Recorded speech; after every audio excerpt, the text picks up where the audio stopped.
Well, howdy folks, it's Richard the Fishing Machine here.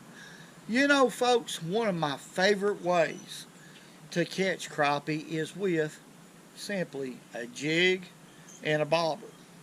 Just a jig and bobber. Now one of the reasons why is because if I'm fishing in really ultra clear water, the reason why I like a jig and bobber so well is because your depth of you fishing this jig has to be a lot of times precise. And once you figure out the correct depth and you're able to make long casts with this light line away from the boat, you're going to catch crappie. And it don't matter if these crappie are active or inactive. It is a great technique. So let me show you a perfect little setup, or it's perfect for me to do this. Now, as far as jigs, we're going to start at the business end right there. As far as jigs is concerned, this is a fish made by Fish Stalker, and this is a 1.75 Super Slab Tail. That deal was about ready to come off though, but the color that I like, or one of my favorite colors in clear water, is this blue ice and pearl combination. Now there's a lot of different combinations you can use, or a lot of different colors, but there's something about blue ice that works real well in clear water. Now another thing is a light jig head. This jig head is 1/64 of an ounce, and I have fished as light as 1/80 of an ounce, and I believe that's a size 8 sickle hook in that particular jig. Now, the next thing that's really important to get very, very long cast, in my opinion, especially if you need long chap bait a long ways from the boat, is going to be 2-pound test line. Now this is 2-pound test monofilament line. Vicious, that's my favorite line. Now, it's just a lot more limber than a lot of lines I've ever used. It works real well on these spinning reels. A real limber, cast a long ways. A 1,000 size spinning reel or 2,000 size, just whatever you prefer. And another thing that's really important is a limber rod. Now this is just a 6-foot Falcon ultralight rod. Very forgiving. The reason for that is to keep this small hook from pulling. Okay, you can get by using these little bitty hooks with limber rods. Now let's talk about the float right here. You see that little bitty float right there? That float might be 3/4 of an inch long and maybe 5/8 in diameter. Little bitty float. Now the reason why I like this, and it's very important, when a crappie hits this bait right here, when he inhales that bait in, he's going to pull this floater under. Now he's going to feel very little resistance. That gives you more time to set the hook. Now if you're using a real big bobber, which is something I used to be guilty of years ago, a big floater is going to, that crappie's not going to hold on to that bait very long at all. He'll spit it if he feels a lot of resistance. So that's very, very important in fishing this way, in my opinion. Okay, folks, let's take a look at this jig right here just a second. Alright, this is classified as a beaver tail jig. You see it's really flat, real flat. Now, this bait right here, when you cast it in the water, let me show y'all something.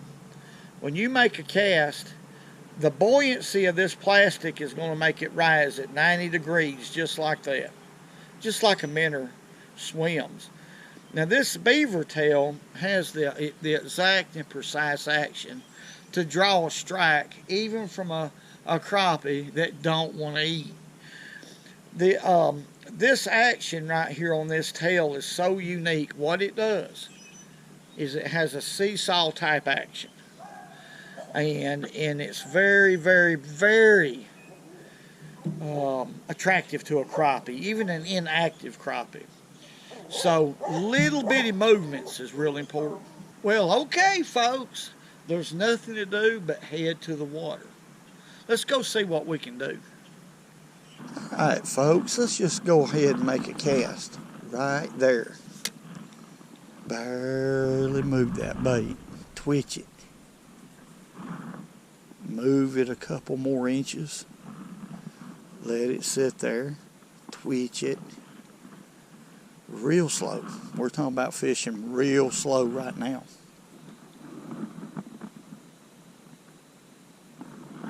There he is. Golly, this is a big crappie. This is a big one, folks. Hold him, little hook, hold him. I can't tell if it's a black crappie or a white one. But it's a good one. For this little line like we're fishing. Golly, bum. It's a black crappie. Good one too. Now when you're fishing with a little line like this, I would suggest to anybody, if you've never used 2-pound line, is just take your time. You're not in no hurry. I love to be at a disadvantage now. I'm not going to try to flip this fish. I'm going to net him. He's, I could probably flip him and be okay being I got a Palomar knot, but we're just going to go ahead because he's a pretty good fish right here. Beautiful colors on that fish. Beautiful colors on him. And that's a good one for light line. You know, folks, that's what I'm looking for right there. That's a little bit better fish. Now, I don't mind catching small ones, but that's a little bit better. That's a lot of fun on this light line. The reason why is because you feel like they're going to pop it. Especially right there, because I'm fishing. I caught that fish real tight to that timber right there, so I'm going to do some more of that. No doubt. That's a nice one right there. A lot better. Let's let him go. Woo. Quit. Alright, there he goes. Now I caught this crappie on a bait that I've used a lot. I mean a whole lot. A slabtail jig. That's a 1.75 slabtail jig. And I've caught a lot of crappie through the years on it. Let's make another cast out there. I'm really having to fish this bait real slow. Incredibly slow right now to get them to bite. They're just not active today. That's just all they are to it. And that's the way crappie are a lot of times. And when they're not active, I'll use the smallest little baits I can find to catch them. And I've found through the years that that's the best thing you can do. Is use the smallest baits you can possibly find. That's what we're doing today. That's what I'm having to do to get a few bites. There's a bite right there. One did touch it. Barely, but he did. There he goes. That's another crappie. Now y'all can see I'm not putting any action at all to catch these fish. Very little action. I'm almost dead sticking it right now. Okay, that's a pretty good black crappie right there. Very important. When they're inactive, is just keep the bait right in front of them for as long as you can, folks. It's very important. I've stressed that through the years, and I'm just going to keep stressing it because I know how it is. When you're out here fishing, what you want to do is catch as many as you can, quick as you can. Let's let it go right there. We're going to look at this jig right here. Let's put it down in the water. Now, if I had 4-pound test line, I'd definitely tie a loop knot. Let me make sure we got a visual on this. But see that tail? Just a little bit of shake like that makes it look realistic. And that seems I'm getting a lot more strikes right now. Count of that. That slab tail bait is a good one.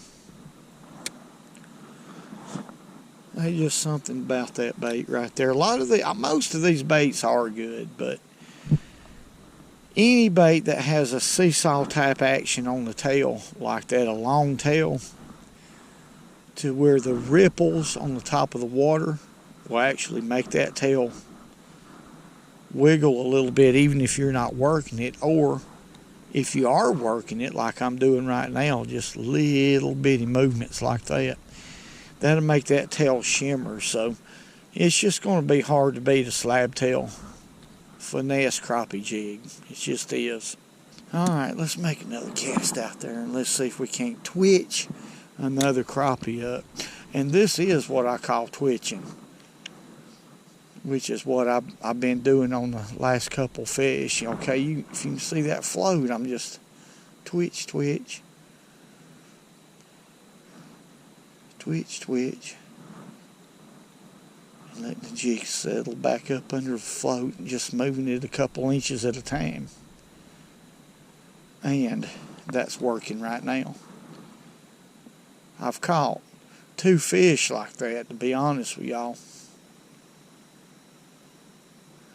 And these fish is on nothing. There's nothing out here.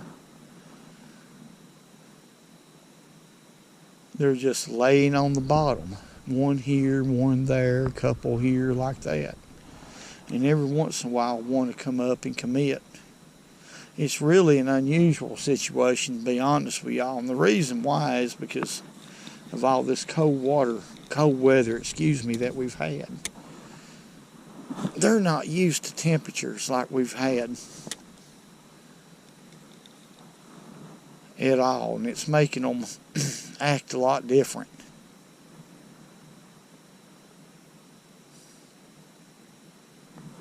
There he is. This is a good crappie right here, folks. Or I think he is. Like I said, when you're using this little light stuff like this, they all feel big. But when I set the hook, this fish didn't want to move. God, look how pretty he is. In that clear water. Yeah, that's a good fish right here. Good crappie.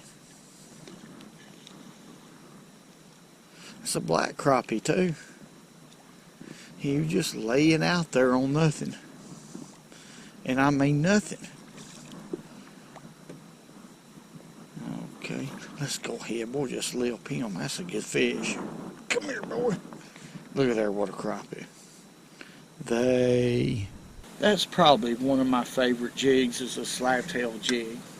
The 1.75. The reason is, and I also like the 1.5 inch, but the reason is look at that tail.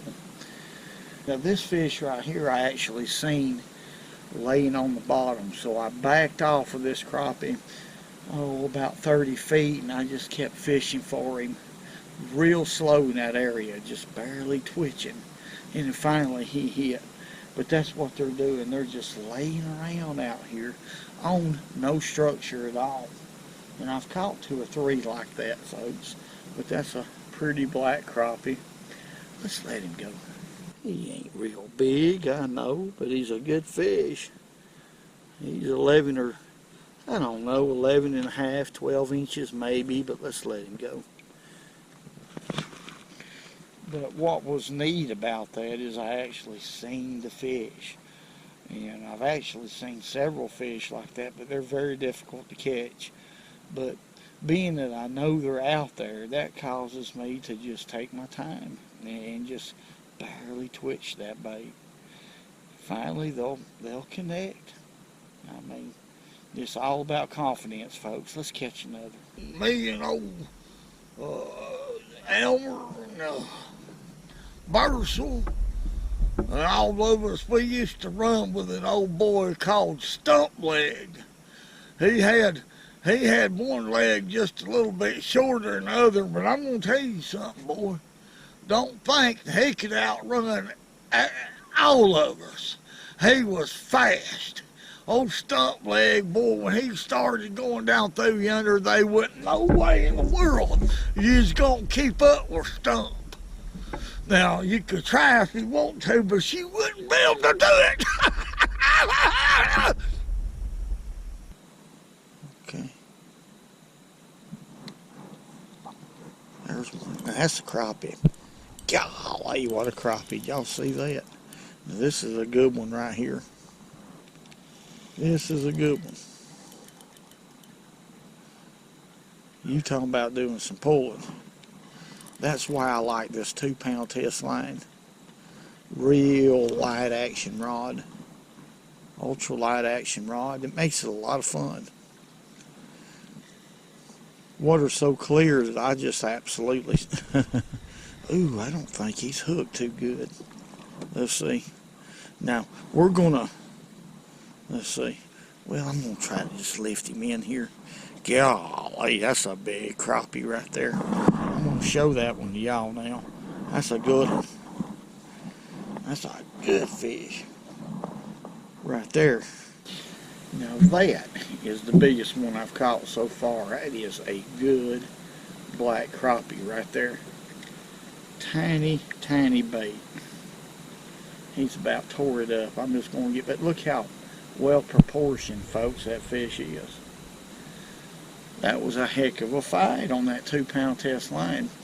He's not a 2-pounder, but he's a heavy little crappie. He's the biggest one I've caught today.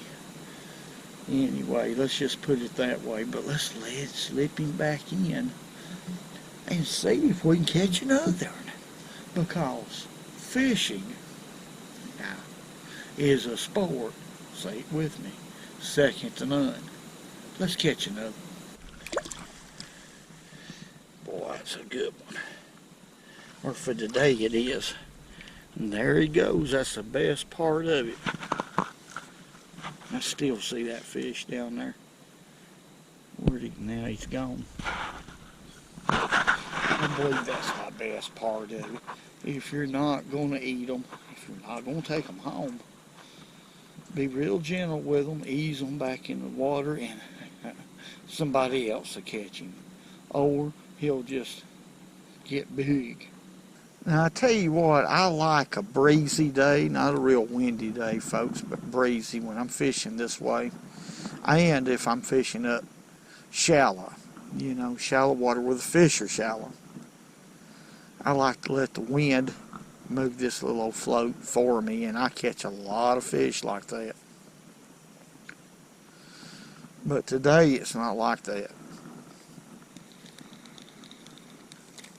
Today I'm having to do the work, and there's not much work to it. As you can see, just move it a few inches and let it stay there. Move it a few inches, let it just sit there. That's about it. Or you can, like I said, twitch it. Little twitches like that, and then stop it.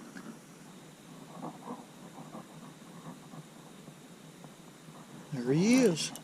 I seen him come up there, folks. That's a good one too.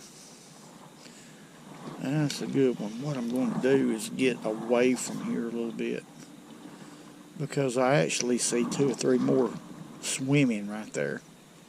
I seen this fish and sight fished him. This very fish we got hooked right here. This is amazing. I haven't done this but just very few times in my life. I'm gonna be fair with y'all. This is a good fish right here too. That's a good crappie. Golly, he's like that last one I caught. Big fish. Not no giant, but I mean just a big, solid black crappie. But I've seen several right there. I don't see them now. But they're right here in this location, probably. Now those fish was moving. I actually seen 2 or 3 small bass, and these fish was following the bass for some reason. But ain't that something? Let's let him go. There he goes. You know, folks, the fact of the matter is, it's been a while since I've used this method, twitching a jig under a float to catch crappie. It's been a long time since I've done it. But when I can find the right circumstances to do it, I'll do it every time, because this is not only an effective method of fishing, it's very productive and it's a lot of fun. And I'm going to tell you, using ultralight tackle, ultralight rods, anywhere from 6 feet to 6.5 feet long, or even longer if you prefer, a tiny float, and a tiny, tiny jig head with a size 8 hook, like this 1/80th, and a small jig of your choice. Now, when it comes to beaver tail style jigs, you know, a slab tail jig is a good one, but there's a lot of them on the market that will work equally as good, that has a flat tail. And that's an excellent jig to use under a float when crappies shallow. They can't stand that seesaw type action in front of their face. They absolutely can't. Even in clear water where they're very spooky. And today, I'm going to tell you, I enjoy fishing. I love it. I believe it's special. It's special to me. I believe it's a blessing every time that I come out here and can enjoy God's great outdoors. But this trip's going to be extra memorable because I could actually see those fish come up behind that jig, open their mouth, flare those gills, and then hail that jig in, and then shut their mouth again. Boom.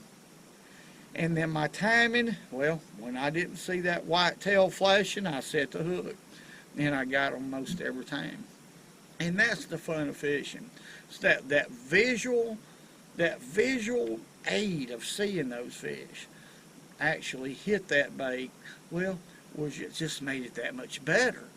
And you know, it's just, there's so many different methods to catch crappie, and we've covered a lot of them, but there's a lot of them that I haven't had an opportunity to cover yet because the conditions hasn't been just right for me to really show y'all. But crappie fishing they're a very special fish, very hard to understand sometimes, unless they're biting good, then everybody's an expert. But whatever, I'm going to tell you what I have enjoyed today, and more than that, I enjoyed taking y'all along with me, and I enjoy y'all, period. Thank y'all for building this channel up to being as big as it is, and listening to my opinions. It takes special people to do that, folks. I'm going to get tickled. And I love each and every one of you. God bless y'all. And, hey, woo. I'm talking about woo, we. Do you hear what I'm saying? Woo, woo. And remember, go fishing when you can, because it's good.